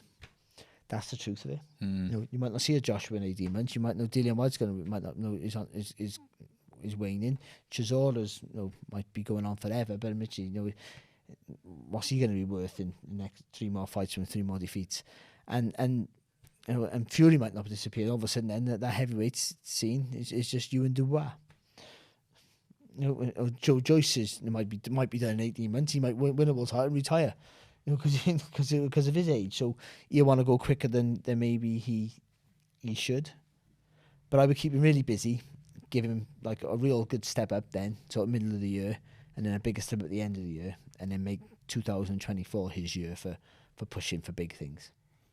Andy, how it's seemingly quite a big topic of conversation on social media, the way that Fraser, of course, somebody who's very, very experienced from the amateur setup, an Olympic medalist, how he's been matched and how he's going to be kind of pushed in 2023 and what types of opponents he's going to get. He's boxing Kevin Espindola, who I think, look, we all expect him to win and win well. What do you see 2023 looking like for Fraser Clarke? Yeah, the activity's the key, because I remember chatting to him briefly after his fight with Sokolovsky on the way out of the arena, and he said to himself that he was about a stone too heavy. He needs to get a bit of weight off. That was the first thing he really wanted to do. The key to that is fighting regularly, activity. And I think Fraser will have looked at how Joe Joyce was moved from the start of his career, because there's a lot of similarities there. Both GB super heavyweights, decorated internationals, Olympic medals. Fraser didn't have the medal haul that Joe had quite, but at the same time, he would have wanted to move like that. And Joe went straight into a first fight with Ian Lewison, scheduled for 10, won the Commonwealth title in his 3rd or 4th fight against Len Roy Thomas, and things rolled on from there. And I think the way things were done with him was, I don't think they could really have done it any better. Yeah, they did a great job with it. To be honest with you. And it was going to be tough to replicate that, because timing is crucial and you need a bit of luck, and matching these guys is difficult. But I know he's been frustrated with the way that things have gone so far, and I don't blame him, because I think he'll feel like he's wasted some time, that he's stagnated, because you go from that elite international amateur standard and you don't want to dip down too far for too long in terms of the standard of opposition you're in with. And he has. There's no two ways about that. I thought maybe they would go for someone like, a name that kind of occurred to me was, because he went 8 rounds with Guido Vianello, was Jay McFarlane, somebody like that. But you've got to just try and move him on and take a bit of a risk at some point with him. Maybe, as Barry said, get him active as much as you possibly can. Because you're not getting the rounds. Get him the rounds, and then you're going to need to throw him in. Not too deep, but you're going to need to throw him in. Because he ain't going to get the rounds, because the chance is he's going to knock people out after 2 or 3 rounds. Then that's the business. That sort of like ways that sort of balances out a bit more. Then you're not getting the rounds per fight, but then you're boxing 3 weeks' time, because that fight was just another sparring session for you. And then every now and again, dipping a guy just goes up a little bit of a level, because they say they wasted a year not giving him the right tests. But they can't just chuck him in straight away now, because I know he's an Olympic silver medalist, but they can't just chuck him in, because he has boxed journeyman, but some of the guys have been, well, one of them in particular, 2 of them in particular, were just not even worth putting him in the ring with. You had the hand injury as well. Yeah, either way. But I appreciate it's all part of the same thing. So he needs to get busy and with little tests to get him up there. Yeah, but you can't just skip that phase, because you can't. Well, you can't. Still got to do it. It delays things, but you've still got to. One of the names that was discussed was Kevin Johnson. I know he is still around, by the way. He is still around. I saw Kevin Johnson boxing in Abu Dhabi in December on that IBA Night of Champions launch of their new boxing series against Ruslan Pfeiffer, and he breezed his way through those rounds. Breezed his way through. There we go. Barry's the agent. He's badgering me for some kind of cut there, Jones. I'll pay you in cocoa beans. Oh, cocoa beans with a fortune. Yeah, worth a lot more on the street. There we go. Okay, right. We're going to call it there for now. But before we do that, it is prediction time, official prediction time. Sorry, Andy. So we're going to go to Barry first. So I want your prediction for Eubank Smith, Essuman Kongo, and Riakporhe Glowacki. Okay, I'm going for Smith on points. Close, but I think he'll just get over the line. In a great fight, by the way, whatever you say. This one I find really hard, and I'm gonna go with my first impression, and that's Essuman. Again, similar, very hardly fought points. I think Kongo's gonna be winning, and it's gonna make him work for it. He's gonna dig in, but I just think Essuman's engine, which is his nickname, is gonna gonna nick him the fight at the end, in those last few rounds. And I think Riakporhe doesn't look great, and it's scrappy, but I think he finds the right hand to get the stoppage. Andy, sorry. So I think in the main event, if I had to put some money down on it, I would probably shade Eubank. For reasons that all the Scousers hate you. For the reasons that we've discussed, but it's I could give you a different answer tomorrow. You know, it's one of those kinds of fights.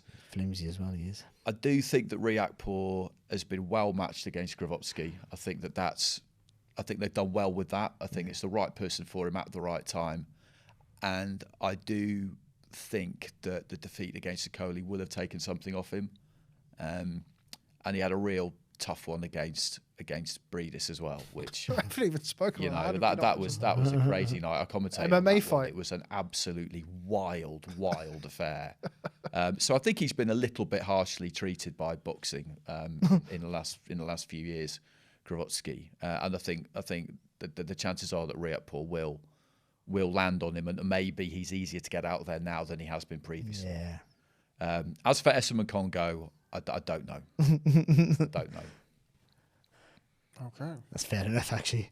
Yeah, well, I appreciate. I know you don't like to be put on the spot for predictions on shows that you're working, but He's showing us a bias now, isn't he? There we go. I think I've qualified it enough there. You're going to see Barry like take his. Oh man, he's giving predictions. I don't do his job. If Team Smith have watched this, and I don't think they'll be getting on me too much about that. They will. They should. If Team Glowacki have been watching this, then I'd be surprised. Huge Polish audience. I'd be surprised. At ID Boxing. But yeah, I mean, you're big in Poland. I understand. Massive. I know that. Massive in Poland. Okay. All right, guys. I think we just about got there. We're going to let Barry scuttle off. You got a conference call or something as well, by the way. So it's a conference call. I have a call. I have a call in 12 minutes. He watches OnlyFans. He wants in on the beat supply. OnlyFans, and he's pre-credited his pervy conversation. I'm going to launch a podcast on there. You want to be on it? He really? Here you go. Anything if it's He really?